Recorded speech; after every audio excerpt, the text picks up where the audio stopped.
हाँ जी, तो जो ये डिफरेंसेस मैं बता रहा हूँ कंट्रोल्स के बीच में, ये आपने याद रखनी है।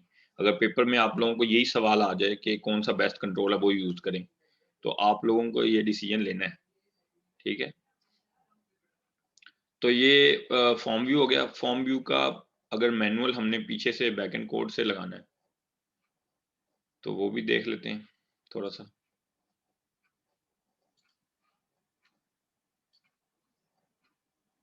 ठीक है, ये फॉर्म व्यू आ गया।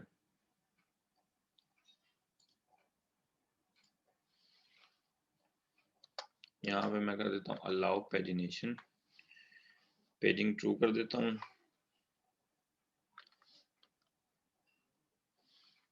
और पेज का इंडेक्स एक वो बना लेता हूँ, on page index changing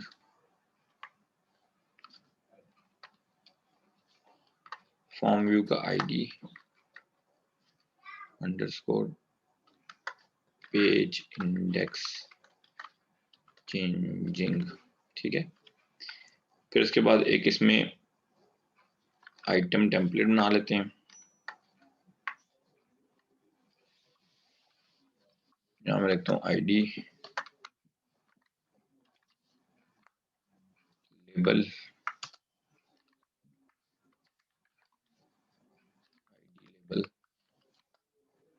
run at server text।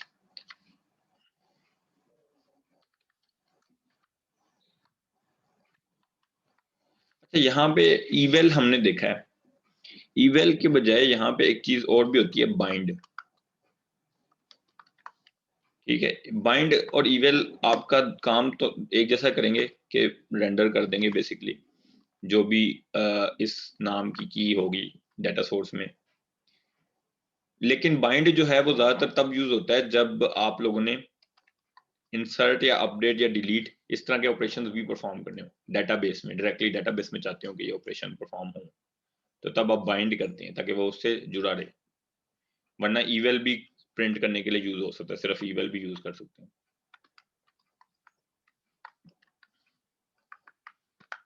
Name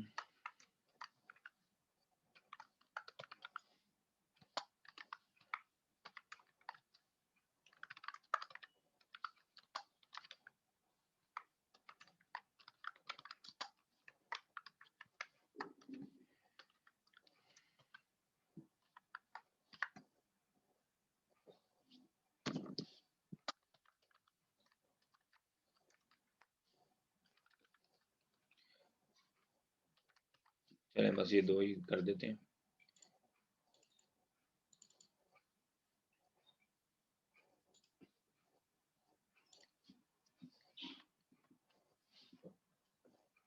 यहाँ पे एक फंक्शन बना लेता हूँ, private wide wide bind form view.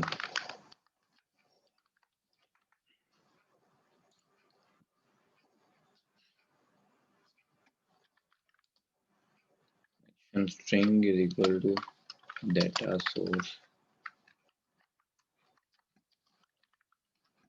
local database students db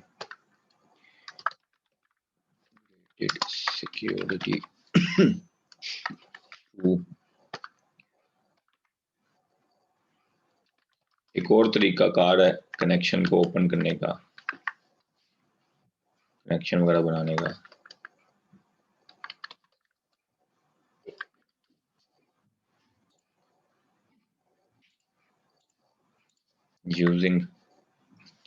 using से अगर आप कोई चीज बनाते हैं तो यूजिंग उसको खुद से उसकी रिसोर्स की हैंडलिंग खुद से कर लेता है कि कब रिसोर्स क्रिएट करना है, कब उसको डिस्कार्ड करना है। वैसे तो अडॉप्टर यूज कर रहा हूँ, इसमें जरूरत ही नहीं है, अडॉप्टर खुद ही मैनेज कर लेता है।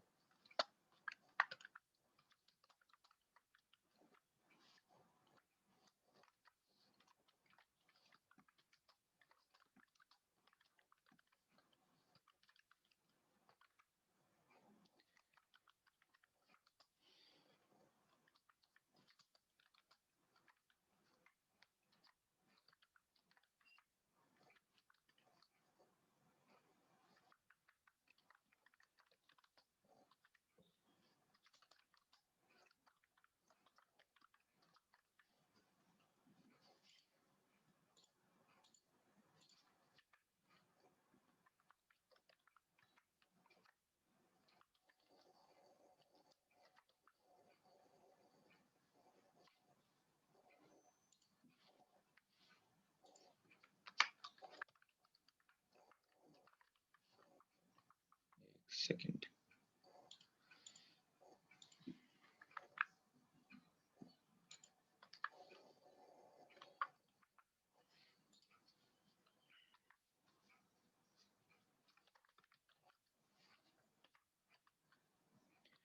फॉर्म व्यू में डेटा सोर्स सेट करना है। मैंने डेटा सेट फिल करके उसमें से एक टेबल उसको बताने के बजाय सीधा एक ही डेटा टेबल ही बनाया। ठीक है, मैं ये भी कर सकता था जिस तरह मैंने रिपीटर में किया कि डेटा सेट फिल करता और उसमें एक टेबल का नाम रख देता, फिर वो टेबल यहाँ पे डाल देता, ये भी कर सकता था। अच्छा, अब ये कॉल करना है हमने फॉर्म पेज लोड पे, इस पोस्ट बैक नहीं है तब ये कर दें। और एक मैंने मेथड बनाना था ऑन पेज इंडेक्स चेंज वाला,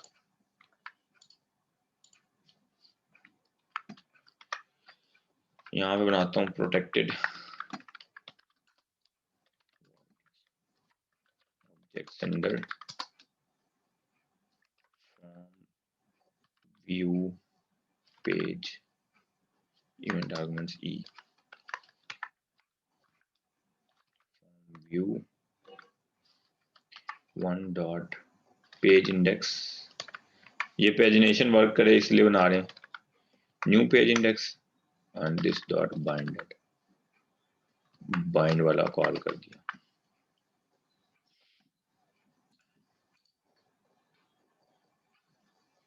ठीक है, आईडी और नेम मैंने सिर्फ प्रिंट किया था और वो यहाँ प्रिंट हो चुका है। जब पेज पे क्लिक करूंगा तो दूसरा आ रहा है, ठीक है, तीसरा फिर। ठीक है, तो बैकएंड पे आप इस तरह कर सकते हैं कि पेजिनेशन का फंक्शन भी आपने खुद बना लिया। फॉर एग्जांपल आप चाहते हैं कि पेजिनेशन पे किसी और किस्म का काम भी करना चाहते हैं, तो इन दैट केस ये चीजें आपको फायदा देंगी। ठीक है, इस तरह का फंक्शन आपको फायदा देगा। जो भी आर्गुमेंट में page number, new page number select किया यूजर ने, वो आप उस फॉर्म व्यू के पेज में सेट कर देंगे और बाइंड कर देंगे। ठीक है, तो ये इस तरह भी काम कर सकता है। चलें अब सारे लोग लगाएं और मुझे करके दिखाएं फटाफट। सर एक क्वेश्चन था। जी जी सर ये जैसे कि हमारे पास होते हैं टूल बॉक्स में ASP के कंट्रोल, सर कंटेंट टेम्पलेट और आइटम टेम्पलेट इस तरह की नहीं चीज़ें होती, तो सर ये बेसिकली इनकी क्या फंक्शनैलिटी है ये बताओ। टेम्पलेट्स बेसिकली जब आप रेंडर करते हैं, कोई कंट्रोल रेंडर होगा तो उस केस में ये काम आती हैं। जैसे यहाँ पे आइटम टेम्पलेट है, इंसर्ट आइटम टेम्पलेट है, एडिट आइटम टेम्पलेट है। ये क्या बेसिकली बताती है, मैं आपको एक एग्जांपल देता हूँ। यहाँ पे आइटम टेम्पलेट में देखें, आईडी में क्या है, नेम लेबल, लेबल है आईडी का, ठीक है, लेकिन एडिट आइटम टेम्पलेट में आईडी के अगेंस्ट लेबल ही है, ठीक है, क्योंकि आईडी एडिटेबल नहीं रखना उसने। इन आइटम दूसरा देखें, नेम के अगेंस्ट भी लेबल है, प्रिंट हो रहा आइटम टेम्पलेट में, लेकिन एडिट में क्या हो रहा है, टेक्स्ट बॉक्स। ये आपको क्या बता रहा है कि जब आप एडिट का बटन दबाएंगे इस फॉर्म व्यू का, तो ये टेक्स्ट बॉक्स में कन्वर्ट हो जाएगा लेबल, ठीक है, ताकि उस टेक्स्ट बॉक्स में आप एंट्री कर सकें, ठीक है। यहाँ पे तो है ही नहीं ये फंक्शनैलिटी, हम उसमें जाते हैं लिस्ट व्यू जो मैंने अभी आपको करवाया।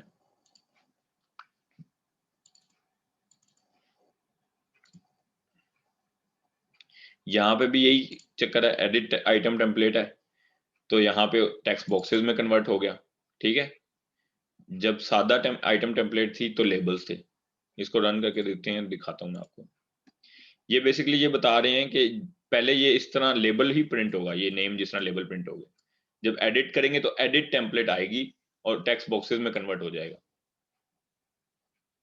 ठीक है। सर मतलब ये कन्वर्जन के लिए होती हैं? जी, बेसिकली ये कन्वर्जन के लिए होती हैं कि किस सिनेरियो में रेंडर क्या करना है।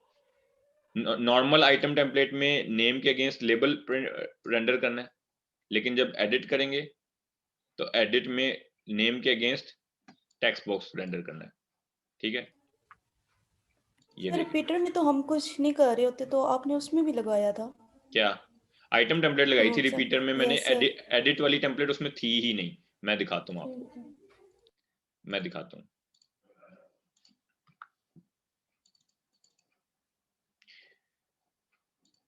ये मैंने आइटम टेम्पलेट इसमें लगाई थी, जब नीचे जाके मैं दोबारा ये लगाता हूँ, ये देखें अवेलेबल टेम्पलेट्स ये हैं, इसमें एडिट टेम्पलेट है ही नहीं, ठीक है। ठीक है ओके सर। तो ये आपको रिपीटर फास्टेस्ट व्यू प्रोवाइड कर रहा है, ये एडिट अपडेट डिलीट नहीं प्रोवाइड करता, इसलिए इसमें ये टेम्पलेट है ही नहीं। आइटम टेम्पलेट तो लगानी पड़ेगी कि ये आइटम रेंडर कैसे हों। अब एक और चीज मैं एक बताता हूँ, जैसे ये है अल्टरनेट आइटम टेम्पलेट, ठीक है। अल्टरनेट का मतलब ये है कि एक आइटम कैसा है फिर दूसरा कैसा है, ठीक है। अगर आपने इसमें कोई चेंजेस करने हैं तो आप वो कर सकते हैं। डिजाइनिंग करनी है आपने, फॉर एग्जांपल कि पहला आइटम ग्रीन कलर का है दूसरा रेड कलर का है, तो आप इस टेम्पलेट में जाके अल्टरनेट आइटम टेम्पलेट में वो कर सकते हैं, ठीक है। बटन्स देख सकते हैं आप, सब में वही है, बटन्स ही हैं, डिलीट और एडिट। जब आप एडिट टू टेम्पलेट में जाएंगे तो उसमें क्या बटन आ जाएंगे, अपडेट और कैंसिल, क्योंकि जब आप एडिट करते हैं तो ये बटन होते हैं अपडेट एंड कैंसिल वाले। रन ही नहीं हो रहा, सॉरी, दोबारा रन करते हैं। ये देखें जब एडिट करते हैं तो अपडेट और कैंसिल वाले बटन होते हैं, तो एडिट टेम्पलेट में कौन से बटन आ गए, अपडेट और कैंसिल वाले, ये ठीक है। स्टाइलिंग वगैरह में भी ये चीज आपको हेल्प देती है कि जब एडिट कर रहे होंगे, अक्सर आपने देखा होगा सिलेक्ट हुई हो कोई रो तो वो हाईलाइट हुई होती है, पूरी रो ब्लू हुई होती है। जैसे फॉर एग्जांपल ये है, मैं इसको कर देता हूँ बैकग्राउंड लाइट, लाइट ब्लू के लिए मैं क्या ब्लू ही रख देता हूँ।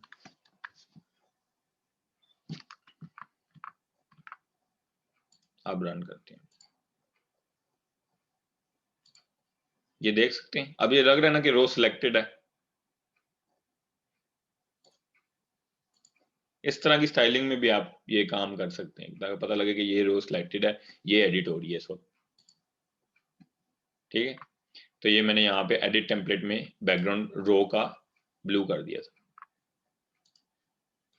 ठीक है। स्टाइलिंग वगैरह में भी हेल्प देती हैं टेम्पलेट्स,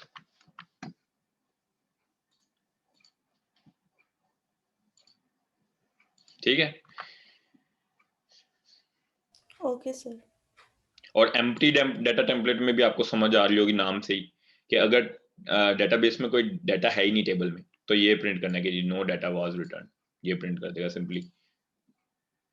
इंसर्ट के केस में ये टेम्पलेट है, इंसर्ट बटन है और कैंसिल बटन है, ये देखें नीचे वाली आखिरी, इंसर्ट और क्लियर। इंसर्ट और कैंसिल बटन के ऊपर उसने एक टेक्स्ट लगाया हुआ है क्लियर, ठीक है, और उसके बाद टेक्स्ट बॉक्सेस एम्प्टी, ठीक है।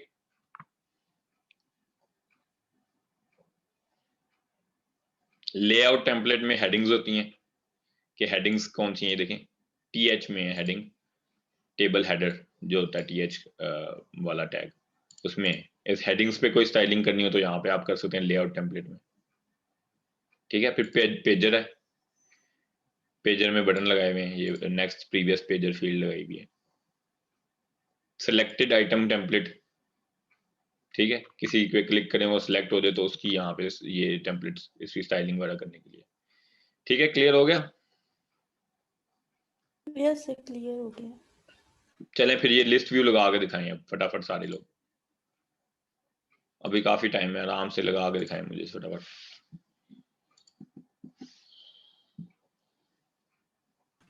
सर स्क्रीन शेयर कर लो।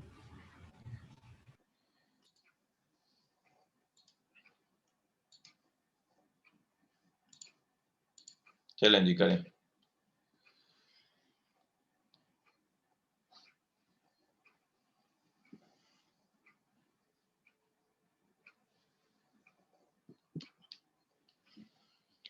लिस्ट व्यू ही लगाया आपने?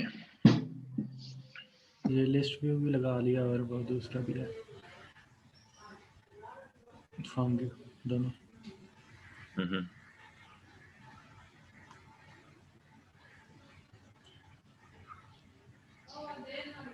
सर इसमें पेजिनेशन इनेबल करें लिस्ट व्यू की, इनेबल्ड है लिस्ट व्यू की। सर, वो लिस्ट व्यू में वो डालना पड़ेगा आपकी जो कमांड है। हाँ वो डाले ना सर, वो शेयर कर दें, मैं डाल देता हूँ। ठीक है, आप अपनी स्क्रीन बंद करें।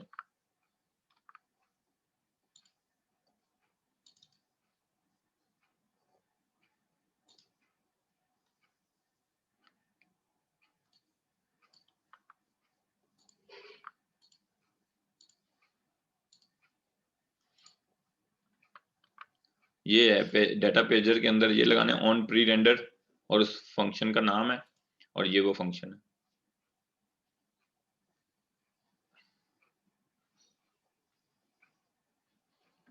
Okay sir.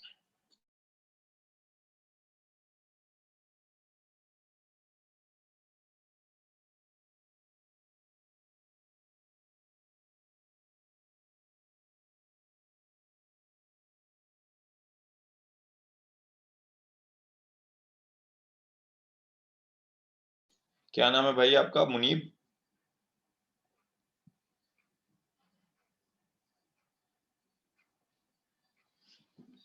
क्या हो गया, नाम ही नहीं बताना चाहते?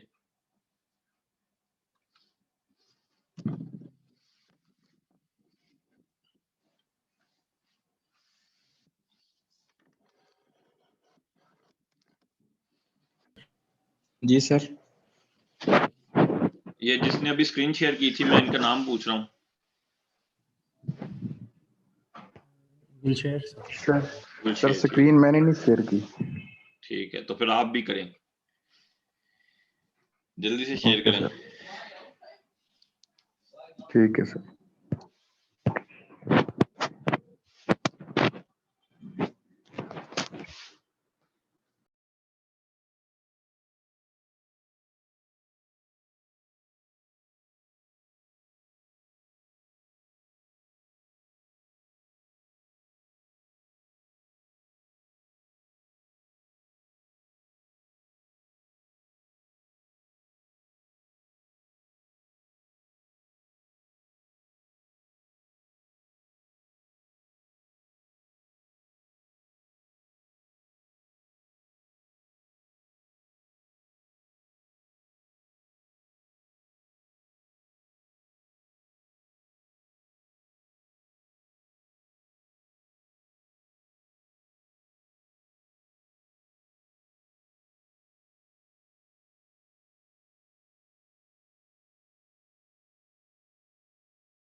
सर स्क्रीन शेयर करो।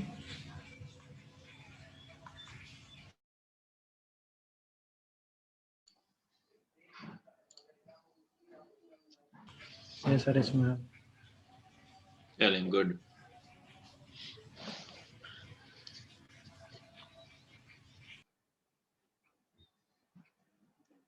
गुलशेर ने तो दिखा दिया भाई, और भी कोई दिखा दें।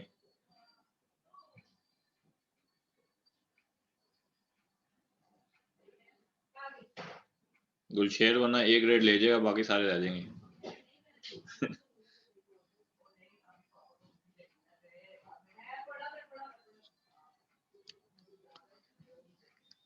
बहुत से लोगों को गिला है कि मैंने मार्किंग बेल टाइट की है और जीपीए गिर जाएंगे ये वो। तो ये है कि गिला इसी तरह दूर हो सकता है कि आप लोग सारे टास्क वगैरह हर चीज करके दिखाएं, तो मैं आप लोगों की ये बात कंसीडर करूं और कुछ मार्क्स दे के ग्रेड बना दूं।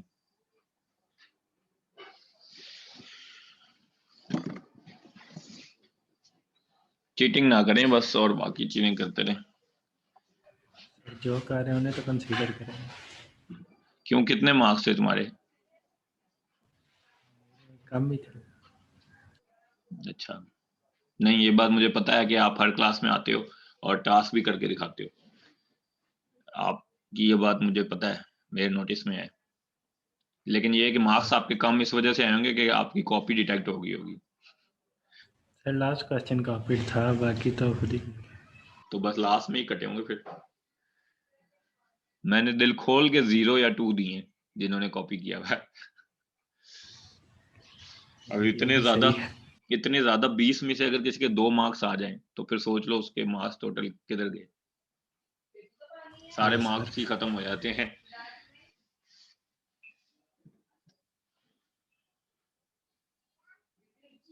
इस दफा नहीं कॉपी होगा इंशाल्लाह। गुड, अच्छी बात है। कॉपी नहीं होना चाहिए यार, ऑनलाइन क्लासेस में यही तो सारे कर रहे हैं, कॉपी कर रहे हैं, फिर उतनी ही सख्ती फिर करनी पड़ती है। सारों को ए यस ग्रेड नहीं दे सकते। सर, लास्ट शो नहीं था रहा इसलिए वो थोड़ा बहुत कर लिया, लेकिन बाकी तो खुद ही किए थे। लास्ट क्वेश्चन बच्चों को काफी मुश्किल लगा, मुझे नहीं समझ आई क्यों मुश्किल लगा। हालांकि इतना आसान सवाल था, पता नहीं क्यों सबको इतनी मुश्किल हुई है सवाल। कंसेप्ट नहीं उठा सके। हाँ, कॉन्सेप्ट नहीं उठा सके। जिन्होंने असाइनमेंट्स किए हैं खुद, उनका कोडिंग में इतना एक्सपीरियंस हो जाता है कि वो फिर कर लेते हैं। जिन्होंने असाइनमेंट्स ही खुद नहीं की, उनको है ही नहीं इतना, वो फिर एकदम से पिक ही नहीं करते कि क्या करें इसमें। सर समझ ही नहीं आती, वो फंक्शनैलिटी नहीं समझ आती। फंक्शनैलिटी तो आप पूछ भी सकते हैं ना कि सर ये इसमें क्या करना है। बहुत सारे स्टूडेंट्स ने पूछा, पूरा दिन मेरा दिमाग खाते रहे कि सर ये इसमें क्या करना है, नहीं समझ आ रही है, इसमें कैसे करना है, ये करना है, वो करना है, एक एक चीज पूछते रहे। सही सही। कुछ स्टूडेंट्स ने तो मेरे से ये पूछा, सर इसमें करना क्या है। मैं कहा जो सवाल में लिखा है वो करना है। वो कहते ठीक है सर, समझिए। तो फिर पीछे रह गया जाता है। सर स्क्रीन शेयर करूं मैं? हाँ जी, करें।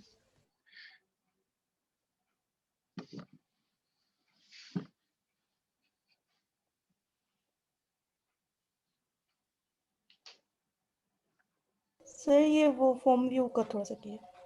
ठीक है, सही है। बहुत सारा डाटा है आपके टेबल में। सर यही मिल रहा है मुझे। चले, सही है। सर इसी पे करते रहते हैं तो अब यही बढ़। ठीक है, लिस्ट व्यू मैं जान के एक ही डेटाबेस और एक ही टेबल को चलाता रहता हूँ, ताकि आप लोगों को भी फास्ट हो काम, जब करके दिखाने क्लास में तो जल्दी हो जाए, डेटाबेस कनेक्शन स्ट्रिंग हर चीज तैयार हो। सर मैंने तो कनेक्शन स्ट्रिंग दोबारा बनाई थी अभी। चलें, लेकिन डेटाबेस और टेबल और डाटा तो तैयार था ना टेबल में। कुछ ना कुछ आसानी हो ही जाती है यस अगर। सर। और दूसरा, एक ही टॉपिक को लेके जब आप चलते हैं ना, एक ही चीज को कंसीडर करके, तो फिर वो समझने में भी आसानी होती है स्टूडेंट्स को। जी सर। चलिए ठीक है, स्टॉप करें और वो भी कर लें, लिस्ट व्यू भी कर लें। बाकी दिखाएं, इकरा, अक्सा, मुनीब और कुछ लोग जा चुके हैं। सर आपसे एक बात पूछनी थी। जी सर जो आपने हमें कहा है कि वेब सर्विस आपने अपने प्रोजेक्ट में इम्प्लीमेंट करनी है, तो सर हम कोई भी जो फंक्शन है 2-3 हम वेब सर्विस के तौर पर इम्प्लीमेंट करके अपने प्रोजेक्ट में कर दें, इसी तरह होगा ना ये हाँ काम? जी, हाँ जी, जिस तरह मर्जी कर दें। कोई भी फंक्शनैलिटी करनी है वो आप वेब सर्विस के थ्रू कर लें। मतलब सर उसका एक हम वेब सर्विस बना के उसको उसमें कॉल कर ले तो सर वो कंसीडर होगा हमारी वेब सर्विस की हाँ जी, फंक्शनैलिटी? हाँ जी। Okay sir, thank you. कोई सर भी काम फंक्शनैलिटी जी, टेक्स्ट व्यू भी चलेगा? टेक्स्ट व्यू क्या मतलब? मतलब हम रियल एस्टेट पे कर रहे हैं ना, तो उसके लिहाज से हम किसी भी बिल्डिंग की प्रॉपर्टीज़ वगैरह की जो है उसकी रेंटिंग शेंटिंग और इस तरह की चीज़ें लिख के वो कॉल करा लें। देखें आप ये कर सकते हैं कि एक वेब सर्विस बना लें, ठीक है? और पेज आपका पेज के ऊपर डाटा लोड कर लें, लेकिन कोई एक चीज़ लोड ना करें, ठीक है? वो फिर एजेक्स से लोड कराएँ, ये भी आप कर सकते हैं। जेक्यूरी एजेक्स से वेब सर्विस कॉल करना मैंने आपको सिखाई है, वो उस तरह कर लें। कोई एक चीज़ मतलब लोड ना कराएँ बैकएंड से, वो फिर वेब सर्विस एजेक्स से करा लें। या ये कर सकते हैं आप, या ये भी कर सकते हैं कि आपने सर्वर साइड का कोई फंक्शन बटन क्लिक का कॉल किया है, ठीक है? उसके ऊपर आपने कुछ परफॉर्म किया है, कोई कैलकुलेशंस परफॉर्म किए हैं, या डेटाबेस से कोई आईडी लेके आए हैं यूजर का, या समथिंग लाइक दैट कुछ भी लेके आए हैं, तो वो फंक्शनैलिटी वेब सर्विस में डाल दें और बटन क्लिक के इवेंट पे वो वेब सर्विस कॉल कर लें। वेब सर्विस रिटर्न रिटर्न कर रही हो वो आईडी, और फिर वो आईडी आप यूजर को दिखाएं। इस तरह भी कर सकते हैं। बेसिकली मैं ये चाहता हूँ कि आप वेब सर्विस को भी यूटिलाइज करें, और क्योंकि वेब सर्विस इंपॉर्टेंट चीज़ है एक, उससे आपको फायदा होगा। सर समझ आ गई, मतलब भी हम डेटा का फैच करना चाहें तो वो भी डेटाबेस से फैच कर सकते हैं हाँ जी, कर सकते किसी हैं आप वेब इवेंट पे। सर्विस से। जी हाँ, बिल्कुल कर सकते हैं। पूरे-पूरे ऑब्जेक्ट्स आप फेच कर सकते हैं। एम्प्लॉयी का टेबल है, एम्प्लॉयी का पूरा ऑब्जेक्ट आप फेच कर सकते हैं वेब सर्विस से। एक्सएमएल में वो आएगा, क्लाइंट साइड पे एक्सएमएल में जब आप गेट करें तो उसको कन्वर्ट कर लें एम्प्लॉयी।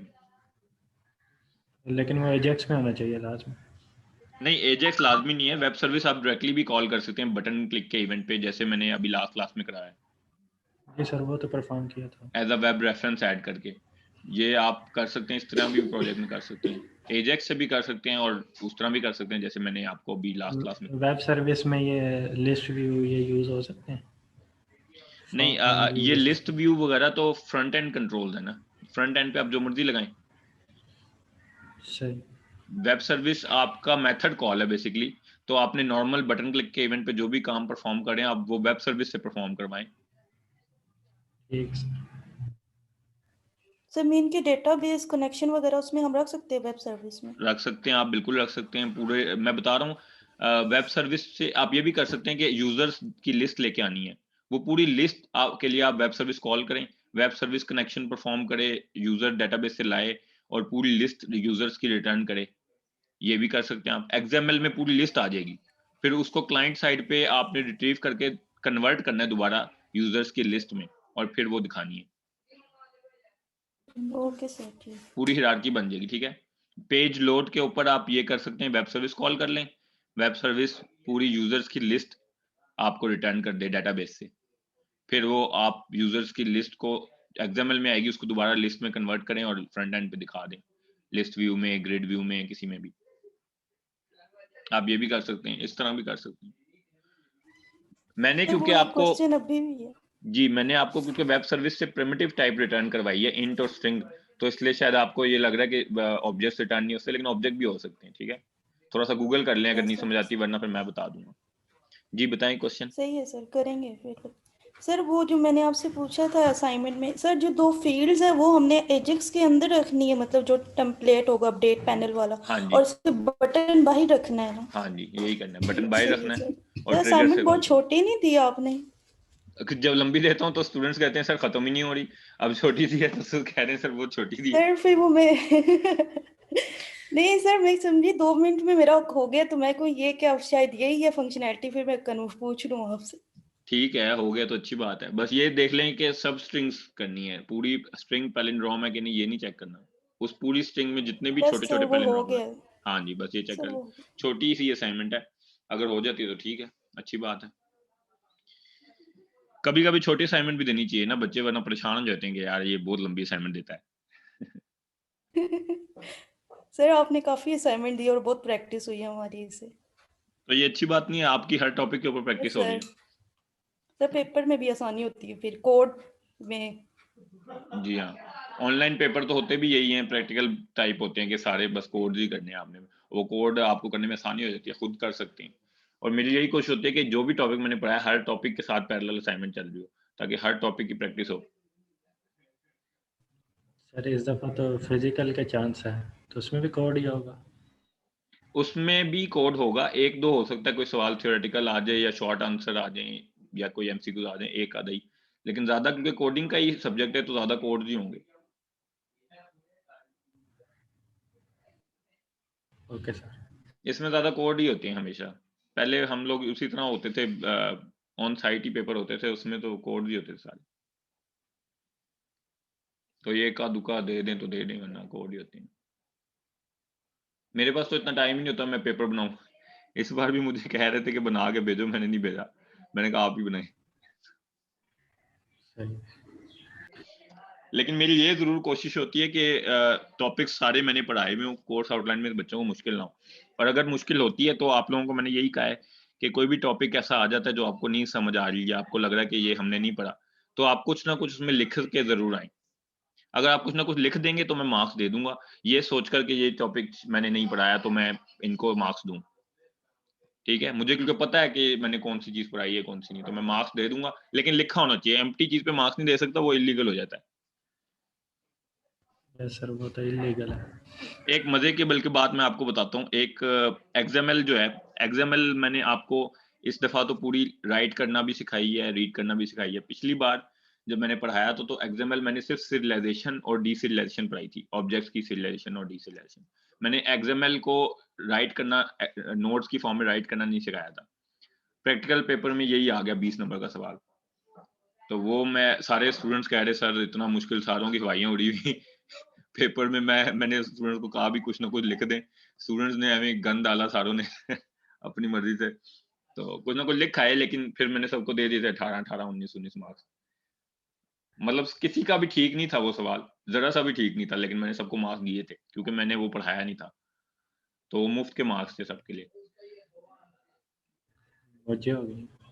हाँ, तो इसी यही बात है कि अगर आप लोगों ने कोई टॉपिक नहीं पढ़ा हुआ, ऐसा आ जाता है, क्योंकि पेपर मैं नहीं बना सकता, मेरे पास टाइम नहीं होता बिल्कुल भी, तो अगर कोई ऐसा टॉपिक आ जाता है तो आप लोग उसमें कुछ ना कुछ जरूर लिखाएं, तो फिर मार्क्स मैं दे दूंगा।